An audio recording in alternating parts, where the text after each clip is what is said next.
तो इस चैप्टर से कुछ आता नहीं है, बोर्ड एग्जाम में भी नहीं, आपके स्कूल एग्जाम में भी नहीं आएगा, नीट का हो चाहे वो जेई का हो, कहीं से भी इस चैप्टर के बारे में कुछ पूछा नहीं जाता।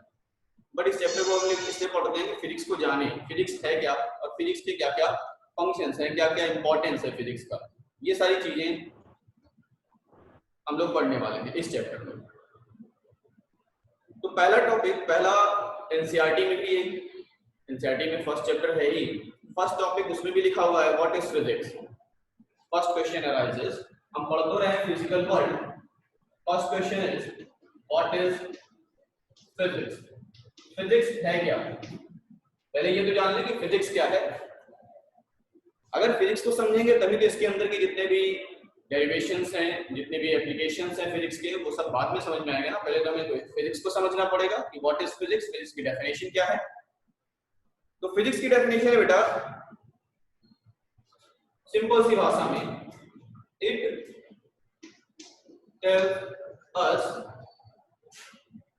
That why and how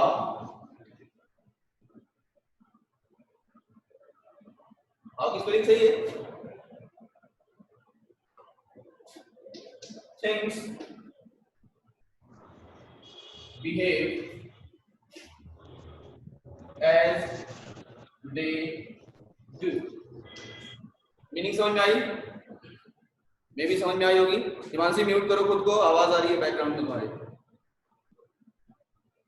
It tells us that why and how things behave as they do। मतलब क्या है? फिजिक्स हमें ये बताती है कि कोई भी चीज अगर कोई बिहेवियर कर रही है तो वो क्यों कर रही है और कैसे कर रही है। इसका आंसर जो मिलेगा वो है फिजिक्स।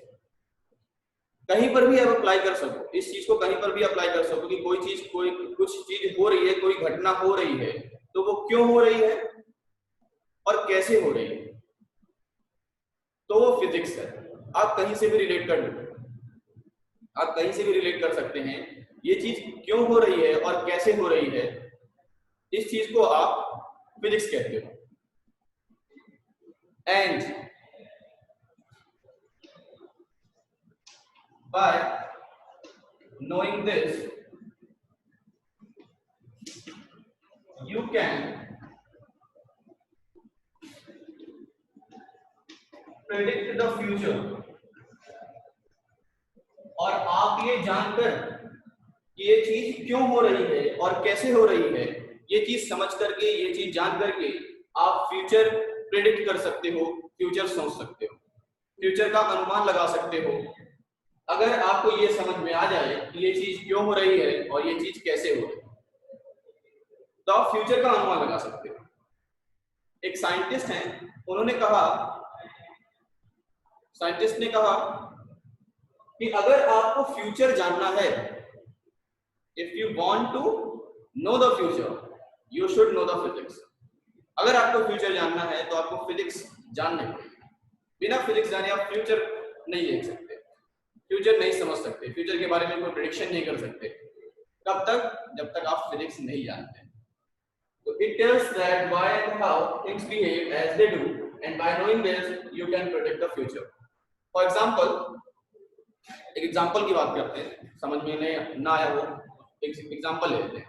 मान लीजिए मार्कर है, इस मार्कर को हम इस हाइट से गिराएंगे, इस हाइट से गिराएंगे, ये नीचे आया, क्यों आया? क्वेश्चन अराइज हुआ कि ये नीचे क्यों आया, तो आंसर होगा due to gravitational force. Gravitation के कारण से ये ऊपर से ड्रॉप किया गया, छोड़ दिया गया, तो नीचे आ गया। ये हो गया हमारा आंसर वाई। कैसे आया? हाउ? जब ये नीचे गिरा तो गिरते समय इसकी स्पीड क्या थी, इसका एक्सेलरेशन क्या था, कितना टाइम लगा, कितनी हाइट से गिराएंगे तो कितना टाइम लगेगा, ये आपने कैलकुलेट कर लिया हाउ। तो वाई और हाउ का तो आंसर मिल गया। अब आप फ्यूचर कैसे प्रेडिक्ट करोगे? मान लो आपको इसी मार्कर को कहा गया कि आप 200 मीटर की हाइट से छोड़ दीजिए, 200 मीटर, 250 मीटर, 500 मीटर की हाइट पर जाइए और वहां से इस मार्कर को छोड़ दीजिए। अब आप से पूछा जाए कि इसको गिरने में कितना टाइम लगेगा, जब ये गुड गिरेगी इवनिंग तो सर। किस वेलोसिटी से गिरेगी। बेटा डिस्टर्ब मत किया करो। किस वेलोसिटी से गिरेगी, कितना टाइम लगेगा, इसका कैलकुलेशन करने के लिए आपको 500 मीटर की ऊंचाई पर जाने की जरूरत नहीं पड़ेगी, क्योंकि आपके पास एक फॉर्मूला आ चुका है। जब आप हाउ कैलकुलेट कर रहे थे तब आपने एक फॉर्मूला ड्राइव किया होगा, जिसकी हेल्प से आपने टाइम का मेजरमेंट किया होगा, आपने हाइट का मेजरमेंट किया होगा, आपने वेलोसिटी का मेजरमेंट किया होगा। तो जब आपने हाउ का आंसर फाइंड कर लिया, फिर आप फ्यूचर प्रेडिक्ट कर सकते हो। इसी बेसिस पर कोई दूसरा टर्म आएगा तो हम रियल में प्रैक्टिकल करने नहीं बैठ जाएंगे, हम क्या करेंगे, उसका यूज कर लेंगे इस हाउ में जो आंसर हमने फाइंड किया। मे भी समझ में आया होगा कि फिजिक्स क्या है। दूसरी भाषा में कह सकते हैं physics is a study of nature. Physics है नेचर को पढ़ना। नेचर में जो भी फिनोमिना हो रहे हैं, जो भी घटनाएं घट रही हैं, वो क्यों हो रही हैं और कैसे हो रही हैं, इसकी स्टडी करना ही फिजिक्स है। अब एनसीईआरटी क्या करती है, आपको ये बताएगी कि दो टाइप के बेसिक लॉज हैं। दो लॉ हैं, बेसिक लॉ हैं दो टाइप के। फर्स्ट होता है यूनिफिकेशन लॉ एंड सेकेंड होता है reduction law. Unification law and reduction law. क्या होता है रिडक्शन लॉ और यूनिफिकेशन लॉ? यूनिफिकेशन लॉ बहुत सिंपल है। यूनिफिकेशन का मतलब यूनिफाई कर दीजिए, सबको एक कर दीजिए। तो फिजिक्स ये कोशिश करती है कि हम बहुत सारे लॉस को ना पढ़ें, यानी बहुत सारे फिनोमिनास को सिर्फ और सिर्फ एक ही लॉ से प्रूफ कर दिया जाए। सिर्फ एक लॉ से सभी चीजों को समझा दिया जाए, सभी घटनाओं को समझा दिया जाए, ये फिजिक्स कोशिश करती है और इस लॉ को कहा जाता है यूनिफिकेशन लॉ। डिडक्शन लॉ का मतलब ये होता है कि अगर हमारे पास कोई बहुत बड़ा क्वेश्चन है, बहुत बड़ा सवाल है, उसको हम छोटे छोटे पार्ट्स में डिवाइड करके सॉल्व करते हैं, तो इस मेथड को डिडक्शन लॉ कहते हैं। और ये फिजिक्स ही समझाती है कि आप किस तरह से बड़े बड़े प्रॉब्लम को, बहुत बड़े टफ और कॉम्प्लिकेटेड प्रॉब्लम्स को कितने छोटे छोटे सिंपलेस्ट फॉर्म में ब्रेक करके आप आसानी से उसको सॉल्व कर सकते हैं। तो दो लॉ होंगे, एक यूनिफिकेशन लॉ। सर एक बार फिर से यूनिफिकेशन लॉ बता दीजिए, समझ में नहीं आया। यूनिफिकेशन लॉ पूरा अभी समझाया नहीं बेटा, अभी यूनिफिकेशन लॉ के मैंने एग्जांपल्स नहीं दिए, कुछ नहीं समझाया, तो आप कैसे कह सकते हो समझ में नहीं आया? सब रखो। यूनिफिकेशन लॉ है क्या? यूनिफिकेशन लॉ का मतलब सबको एक में समेट के रख दो, हर चीज को एक में समेट के रख दो। जैसे लेट स्टीफन हॉकिंस का नाम सुना होगा आप लोगों ने। स्टीफन हॉकिंस ने कहा कि आप मुझे दुनिया की कोई भी फॉर्म दे दीजिए, कुछ भी दे दीजिए, कोई भी लॉ दे दीजिए, कोई भी नियम दे दीजिए, नियम कानून दे दीजिए, मैं सबको एक तरीके से समझा दूंगा, सबको एक ही मेथड से समझाऊंगा, सिर्फ और सिर्फ एक लॉ बताऊंगा और सबको समेट करके रख दूंगा एक चीज में। यानी वो चाहते थे कि हम एक ही लॉ को अच्छे से समझ जाएं और दुनिया में जितने भी फिनोमिना हैं वो सबको हम एक ही लॉ से सॉल्व कर लें, तो समझने में आसानी रहेगी। अगर आपको 50 लॉ याद करने के लिए कहा जाए तो आप 50 लॉ शायद याद नहीं कर पाओगे, बट अगर 50 फॉर्मूले हैं आपके पास, 50 एप्लीकेशंस हैं, अब 50 एप्लीकेशंस को सिर्फ और सिर्फ एक थ्योरम आपको रटा करके सारी चीजों को समझा दिया जाए तो इजी पड़ेगा वो, या 50 अलग अलग टर्म्स यूज करेंगे? बेटर क्या रहेगा कि हम सारी चीजों को एक ही चीज से समझा दें। इसे कहा गया यूनिफिकेशन लॉ। अब स्टीफन हॉकिंस ने क्या किया, इसके पीछे एक पूरी बुक लिखी है, द थ्योरी ऑफ एवरीथिंग। सभी चीज की थ्योरी उन्होंने बना डाली, लेकिन प्रॉब्लम ये थी कि वो प्रूफ तो नहीं कर पाए, बट काफी हद तक पहुंच गए थे यूनिफिकेशन लॉ बनाने में। सिर्फ और सिर्फ एक लॉ से वो दुनिया के सारे लॉ को समझा सकते थे, बस थोड़ा सा पीछे रह गए और जहां तक वो पहुंचे थे वो सेकेंड लॉ ऑफ थर्मोडायनेमिक्स था। अभी सेकेंड लॉ ऑफ थर्मोडायनेमिक्स क्या होता है वो पढ़ेंगे आगे चलकर। यूनिफिकेशन लॉ का एक एग्जांपल समझिए। अगर मैंने कहा एक लॉ है हमारे पास, कंजर्वेशन लॉ ऑफ एनर्जी, पढ़ा होगा आप लोगों ने, कंजर्वेशन लॉ ऑफ एनर्जी, ये पढ़ा है हम लोगों ने। अब कंजर्वेशन लॉ ऑफ एनर्जी से, इस लॉ से बहुत सारी चीजों को समझाया जा सकता है। सिर्फ इस लॉ की हेल्प से बहुत सारे फिनोमिना समझाए जा सकते हैं। जैसे हम ये जानते हैं कि इलेक्ट्रिसिटी मैग्नेटिज्म प्रोवाइड करती है, क्लास 10th में हम लोगों ने पढ़ा था magnetism due to electric current, और मैग्नेट के कारण से इलेक्ट्रिसिटी, और इलेक्ट्रिसिटी की से मैग्नेट, हम लोगों ने पढ़ा था क्लास 10th में, हम लोगों ने पढ़ा हुआ है। जनरेटर और इलेक्ट्रिक मोटर, ये दो एग्जांपल थे। उसमें होता क्या है, कंजर्वेशन लॉ ऑफ एनर्जी नहीं लगती है, एक की एनर्जी दूसरे में ट्रांसफर होती है, electrical energy is converted into magnetism energy, और मैग्नेटिज्म एनर्जी इलेक्ट्रिकल एनर्जी में कन्वर्ट होती है, तो कंजर्वेशन लॉ ऑफ एनर्जी ही लगा। फिर आगे चल करके हम कुछ और फिनोमिना पढ़ेंगे, थर्मोडायनेमिक्स। आप वर्क करते हो, आपने क्या किया, वर्क किया, क्या मिली आपको, एनर्जी मिली, कंजर्वेशन लॉ ऑफ एनर्जी। किसी मध्य से मार्कर को अगर हम ड्रॉप ऊंचाई से फेंक देते हैं तो वो नीचे आती है, स्पीड उसकी बढ़ती जाती है, means potential energy is converted into kinetic energy. ये सब क्या है, कंजर्वेशन लॉ ऑफ एनर्जी के ही एग्जांपल्स हैं। ये सारे सब चीजों को किससे समझा दिया गया, सिर्फ और सिर्फ एक लॉ से समझा दिया गया। इसी मेथड को कहा गया unification law of method. Unification law मतलब बहुत सारी चीजें ना पढ़ करके सिर्फ हम एक चीज पढ़ेंगे और उससे बहुत सारी चीजों को समझने की कोशिश करेंगे, तो वो यूनिफिकेशन लॉ कहलाएगा। मे भी समझ में आया होगा, कोई ऐसा जिसको समझ में ना आया हो? समझ में आ गया। चलो अच्छी बात है। अब एनसीईआरटी नेक्स्ट क्वेश्चन कहती है कि what is the scope of physics. Physics का स्कोप क्या है? स्कोप का मतलब क्या होता है?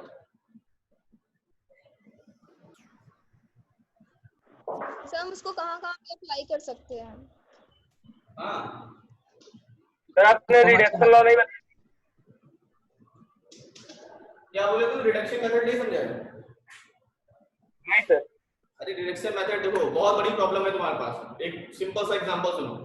प्रॉब्लम ऐसी है कि एक बंदूक है तुम्हारे पास, पिस्टल, शूट किए, गोली जाएगी, एक ब्लॉक रखा हुआ है, उस ब्लॉक से गोली गई, गोली इस ब्लॉक को लगेगी, और लगने के बाद वो ब्लॉक चल देता है, चलने के बाद ब्लॉक जा करके एक पेंडुलम से टकरा देता है और पेंडुलम मूव कर जाता है ऊपर की तरफ। आपसे क्वेश्चन पूछा गया कि पेंडुलम कितनी हाइट तक ऊपर उठेगा। क्वेश्चन समझ में आया? एक ब्लॉक रखा हुआ था, इधर एक पिस्टल चली, गोली आई, इस ब्लॉक से टकराती है, ब्लॉक मूव कर जाता है। भाई अगर ब्लॉक रेस्ट पर है, उस पर अगर गोली लगेगी तो ब्लॉक मूव करना स्टार्ट करेगा ना। ब्लॉक मूव किया, एक पेंडुलम रखा हुआ था, स्टेबल था, यहाँ पर रुका हुआ था, ब्लॉक आता है, इस पेंडुलम से टकराता है और पेंडुलम ऊपर उठ जाएगा। पेंडुलम कितनी ऊंचाई तक ऊपर उठेगा ये आपको कैलकुलेट करना है। तो आप क्या करोगे, सारे क्वेश्चंस को एक साथ तो सॉल्व कर नहीं सकते, इसको आप ब्रेक करोगे, 3 पार्ट्स में ब्रेक करोगे। पहला, गोली का मोमेंटम, ब्लॉक से टकराया, ब्लॉक को मोमेंटम दिया, ब्लॉक में आ गई काइनेटिक एनर्जी, काइनेटिक एनर्जी के कारण से ब्लॉक मूव किया, जब पेंडुलम से टकराया तो पेंडुलम की पोटेंशियल एनर्जी थी, क्योंकि रेस्ट पर था इसमें पोटेंशियल एनर्जी थी, जब ब्लॉक टकराया तो पोटेंशियल एनर्जी काइनेटिक एनर्जी में चेंज हो गई, और काइनेटिक एनर्जी फाइनली फिर से पोटेंशियल एनर्जी में चेंज हो गई। इस तरह से आप कैलकुलेट कर सकते हो इस क्वेश्चन को ब्रेक करके। इस तरह से बहुत सारे एग्जांपल्स हैं जिससे आप क्वेश्चंस को छोटे छोटे पार्ट्स में ब्रेक करके सॉल्व करते हो, तो वो रिडक्शन मेथड कहलाता है। मे भी समझ में आ गया होगा। बहुत बड़े क्वेश्चन को, कॉम्प्लिकेटेड क्वेश्चन को छोटे छोटे पार्ट्स में डिवाइड कर देना ही रिडक्शन मेथड कहलाता है। नाम से तुम्हें रिडक्शन का याद तोड़ना, ठीक है?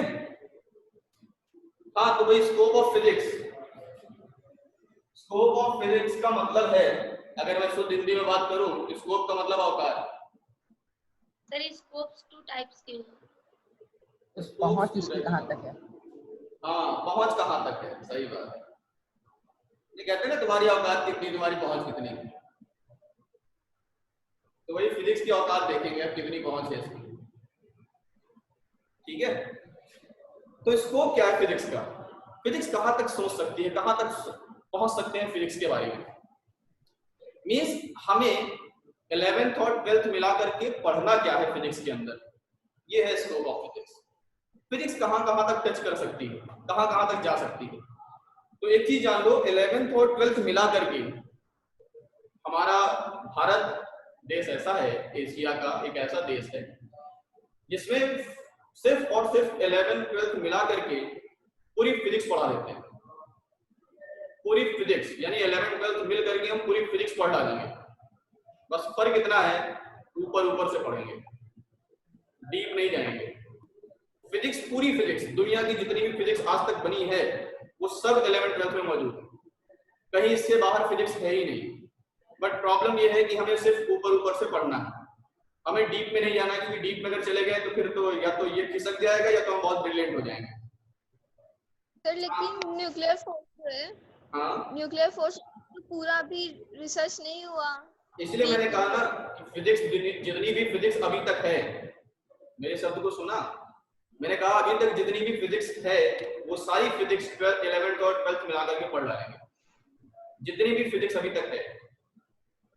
देखो दो चीजें हैं, फिजिक्स और टेक्नोलॉजी। फिजिक्स और टेक्नोलॉजी ये दोनों एक साथ हैं, फिजिक्स और टेक्नोलॉजी ये दोनों एक साथ हैं। विदाउट फिजिक्स टेक्नोलॉजी नहीं हो सकती और विदाउट टेक्नोलॉजी फिजिक्स नहीं आ सकती, यानी दोनों एक दूसरे के फादर हैं, ऐसा कह सकते हो। टेक्नोलॉजी से फिजिक्स का जन्म होता है और फिजिक्स से नई टेक्नोलॉजी का जन्म होता है। नहीं समझ में आया? एग्जाम्पल चाहिए?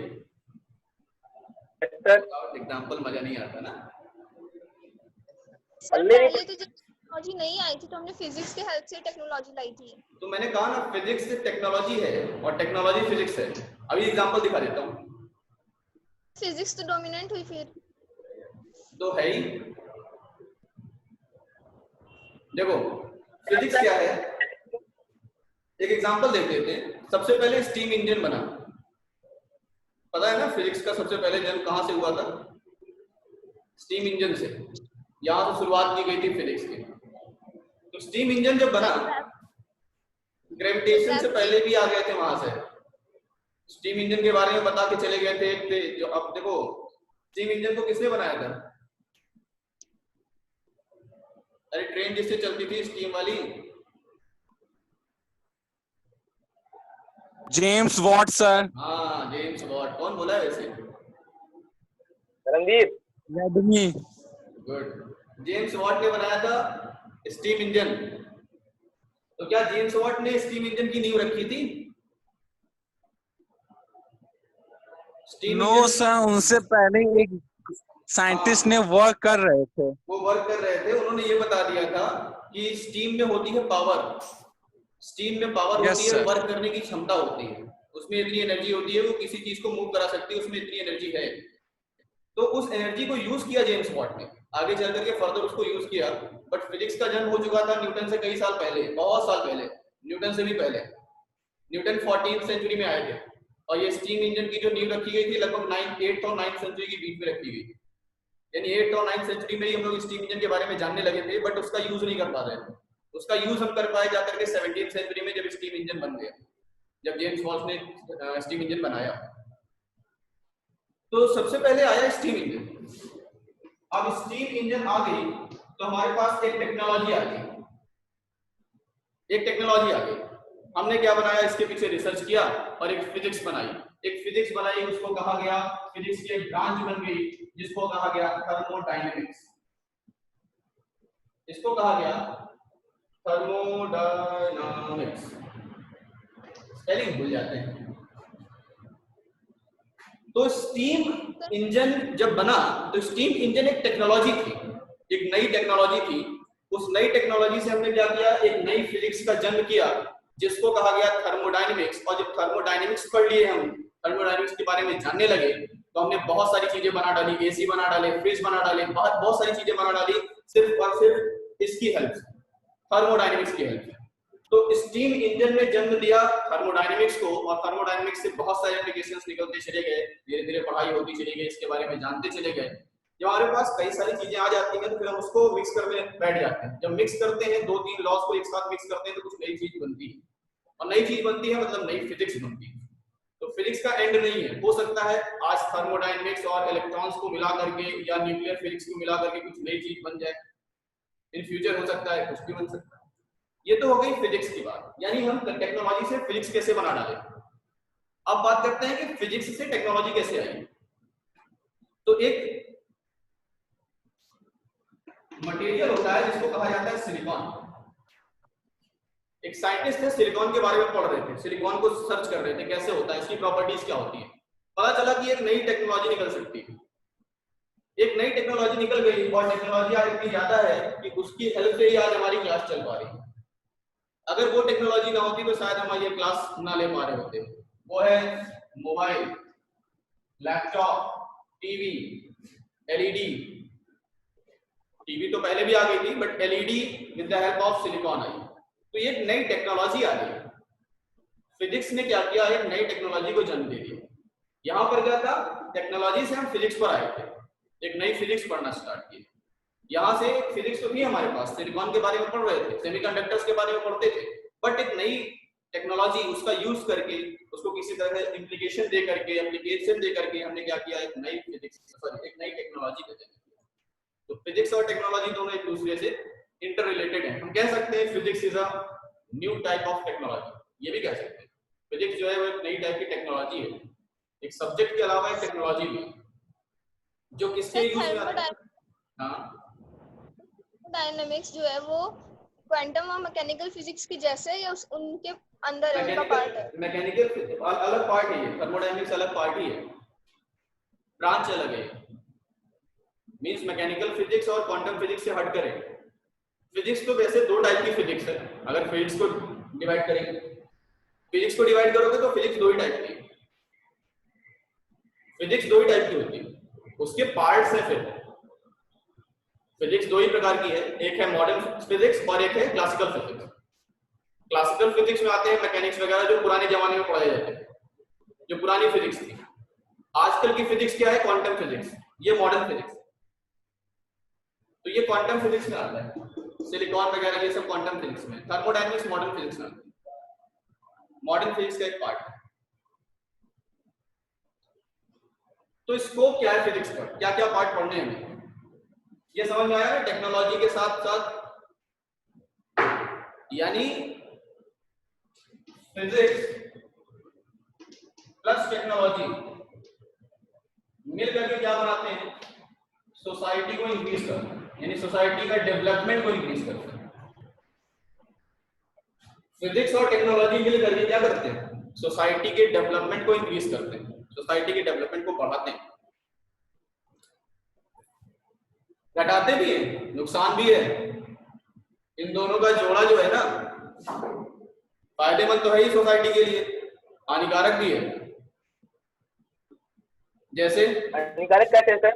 अरे यार भाई मेरे, एटम बम याद है, नागासाकी हिरोशिमा, हाँ सर याद है। सेकेंड वर्ल्ड वॉर, ये ना होता तो बेचारे जापान तबाह ना होते।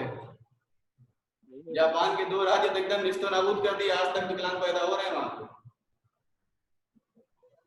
बट सर वहां पे तो केमिस्ट्री का यूज हुआ था। अरे भाई मेरे, वो फिजिक्स ही है,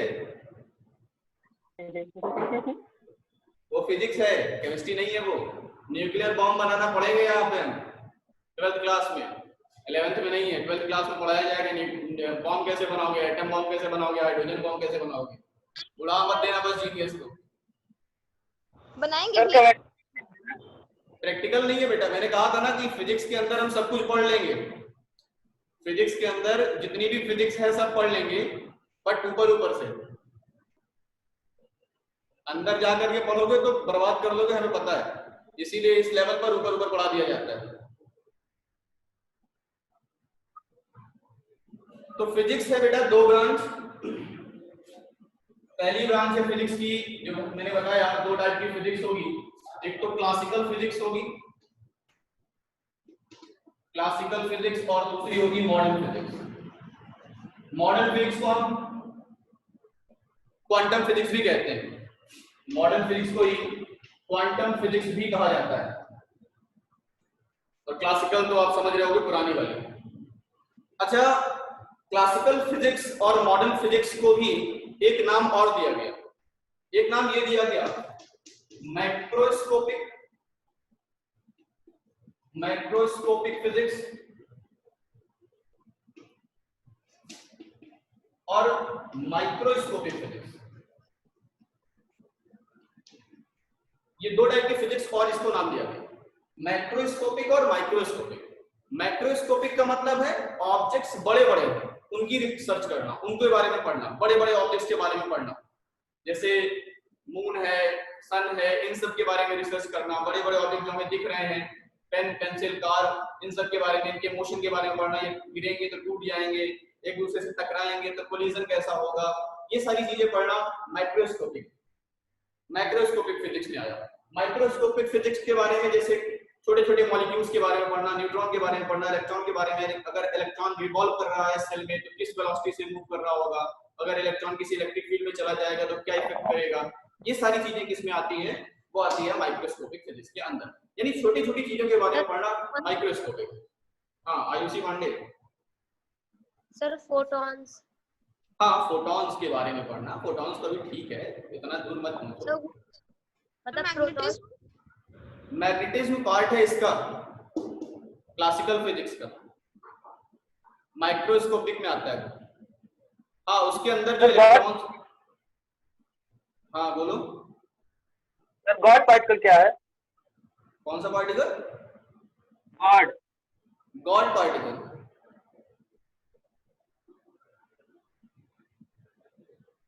कहाँ गए?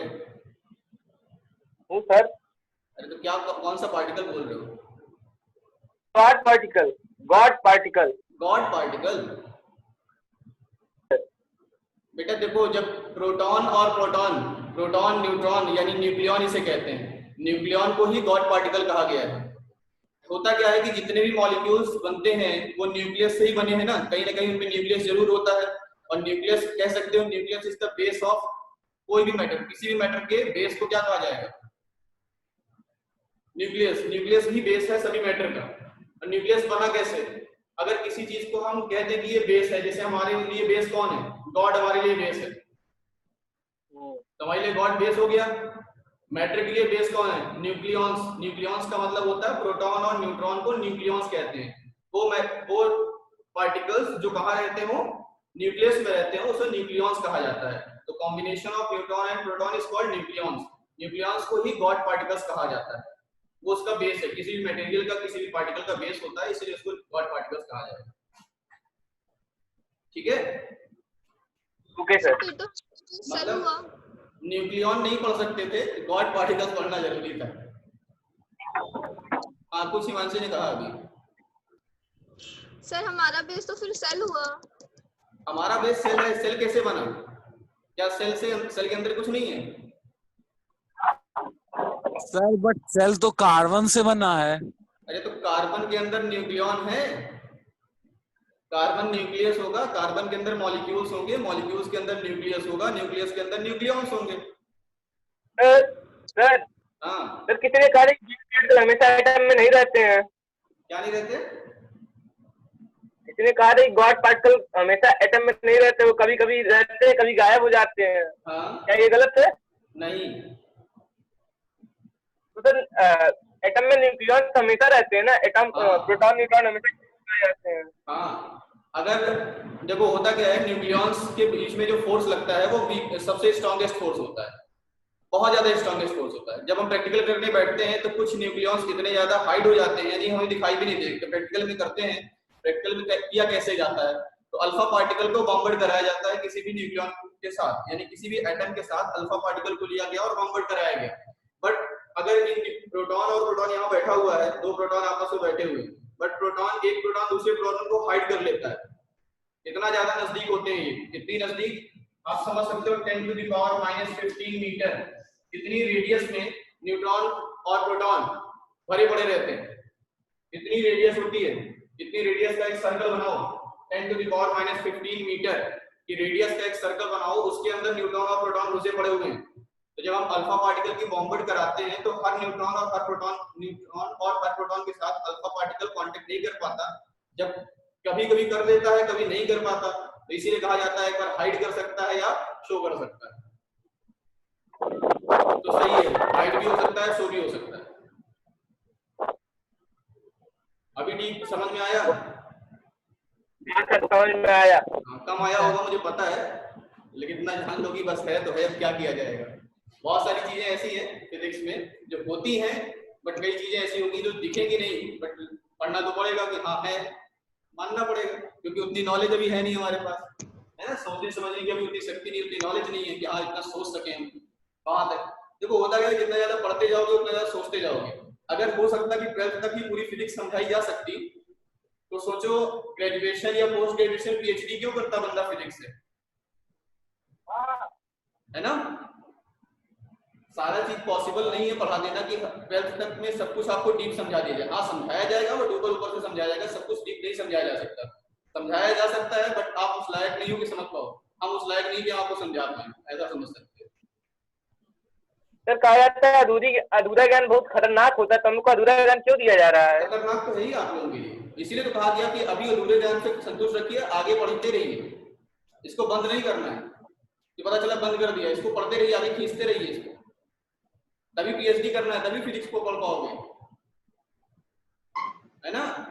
फिजिक्स क्या है मैंने 9th क्लास में भी बताया, 10th क्लास में बताया, शायद तुम लोग को भी बताया होगा। फिजिक्स क्या है? Physics is the study of natural phenomena around us. Physics को जब तक समझोगे नहीं, फील नहीं करोगे, समझ में नहीं आएगी। फील नहीं करोगे तो समझ में नहीं आएगी, ये कंफर्म है। फील करो, आसपास ढूंढो, हमारे आसपास फिजिक्स है, तब समझ में आने लगेगी। हाँ रट करके पढ़ना है, 12th तक पढ़ना है, तब तो काम चल जाएगा, किसी तरीके से रट करके निकाल सकते हो। बट अगर समझना है, इन फ्यूचर लेकर के फिजिक्स को फ्यूचर बनाना है, तो फिर नहीं समझ में आएगी तब तक जब तक फील नहीं करोगे। If you feel physics you will Learn physics. Love physics यार। Learn. चलो अच्छी बात है, समझ में आ गया क्या है फिजिक्स। अभी हम लोगों ने कुछ एक टॉपिक छोड़ रखा है, वो है 1 या 2 टॉपिक अभी छूटे हुए हैं, फिलहाल तो एक ही टॉपिक छूट रखा है। क्या क्या पढ़ना है, स्कोप ऑफ फिजिक्स। अभी हम लोगों ने ये नहीं पढ़ा कि 11th और 12th में क्या क्या पढ़ना है, क्या क्या टॉपिक्स पढ़ने हैं, उसके बारे में आपको बताना है। और एक लास्ट टॉपिक बचा है, 4 फंडामेंटल फोर्सेस होते हैं दुनिया में, सिर्फ और सिर्फ 4 फोर्स होते हैं, सिर्फ और सिर्फ 4 फोर्स। 4 फोर्स से 5वां फोर्स होता ही नहीं। यानी अगर हम 4 फोर्स पढ़ लेते हैं तो दुनिया के जितने भी फोर्स हैं सबको उन 4 फोर्स से समझाया जा सकता है। जितने भी फोर्स हैं, ये यूनिफिकेशन हो गया सर इसमें ये तो यूनिफिकेशन हो गया, सबको एक साथ पढ़ा जा सकता है। सर हाँ स्ट्रॉन्ग न्यूक्लियर फोर्स में क्या डिफरेंस है? क्या है? स्ट्रॉन्ग न्यूक्लियर फोर्स और वीक न्यूक्लियर फोर्स में क्या डिफरेंस है? यार मैंने क्या कहा, अभी मैं 4 टाइप के फोर्स बताना बाकी है। बताइए। आज टाइम नहीं है, 3 मिनट बाकी है। कल बताऊंगा, कल 4 टाइप के फोर्स बताऊंगा, और फिजिक्स के अंदर क्या क्या 11th और 12th मिला करके हमें क्या क्या पढ़ना है ये बताएंगे। 4 टाइप के फोर्स कौन कौन से हैं वो मैंने कहा कि 4 टाइप के फोर्स पढ़ने के बाद हम दुनिया के कोई भी फोर्स हो उसको उन 4 टाइप के फोर्स से समझाया जा सकता है। सिर्फ और सिर्फ 4 टाइप के फोर्स होंगे, बाकी कोई भी टाइप का फोर्स नहीं होता। 4 टाइप के, यानी आप कुल मिलाकर के 11th और 12th मिलाकर के लगभग 70 से 80 टाइप के फोर्स पढ़ोगे। 11th और 12th मिलाकर के लगभग 70 से 80 टाइप के फोर्स पढ़ोगे। उन 70 से 80 टाइप के फोर्सेस को सबको मिला दोगे तो सिर्फ 4 टाइप के फोर्स बनेंगे। वो 4 टाइप के फोर्स हमें पढ़ना है, वही हमें सीखना है कि 4 टाइप के फोर्स होते क्या हैं, कौन कौन से होते हैं। इतना जानने के बाद फिर हम लोग जंप कर जाएंगे सेकंड चैप्टर पर, यूनिट एंड मेजरमेंट पर। ठीक है, तो कल फिजिकल वर्ल्ड की लास्ट क्लास होगी, लास्ट मतलब सेकंड क्लास और लास्ट क्लास। फर्स्ट क्लास तो समझ में आई होगी मेरे ख्याल से, जो भी है पता नहीं समझ में आया कि नहीं आया। क्लास थर्सडे को रहेगी।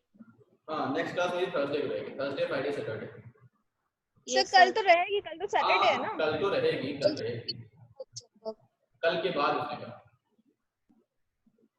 कल रहेगी क्लास, कल पढ़ाएंगे, कल फिजिकल वर्क खत्म कर देंगे, 4 टाइप के फोर्स बता देंगे, उसके बाद फिर खत्म हो जाएगा। ठीक है सर आप अटेंडेंस नहीं लेते? अटेंडेंस में मैंने कहा ना, ये जो अटेंडेंस की बात आती है इसके लिए हमारे पास नाम होने चाहिए। जो नाम से बेनाम से आए हैं, कल से पहली चीज तो ये नाम से आए।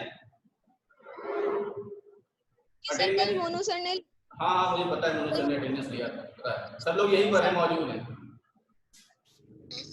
मोनू सर हैं, सोनू सर हैं, आशीष सर हैं, सभी लोग यहीं हैं, स्कूल में ही हैं।